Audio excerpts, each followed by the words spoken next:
Hello guys, আমরা লুকোচুরি খেলতে আমাদের সঙ্গে কি হয়ে গেল হঠাৎ, তো তোমরা ব্লগটা লাস্ট পর্যন্ত দেখতে থাকো।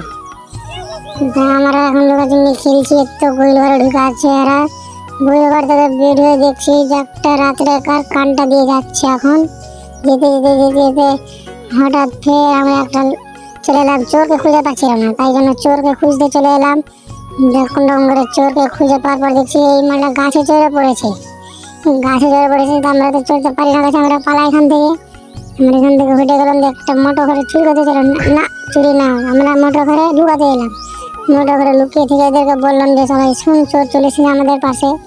তারপর দেখি এই মালটা গাছ থেকে নামিয়ে নিখো, তাও আমরা খুঁজতে এলাম, খুঁজে পেলাম এই মালটা চড়তেই পারলো না গাছে। তারপরে ফের ওকে চড়ে আমরা চলে এলাম ওকে এখান থেকে রেখে। তারপর ফের আমরা একটা বাড়িতে চলে এলাম। বাড়ি থেকে আমরা আমাদেরকে গালি দিলাম, আমরা ফের এই যে মালটা বলছি খেলিস না, তাও খেলবে। আর এরা সব বলছে ওই চোর হয়ে গেছে, এখন চোর হয়ে গেছে। হঠাৎ কানতে কানতে হঠাৎ কি হয়ে গেল, আর হাসতে লেগে গেল হঠাৎ করে।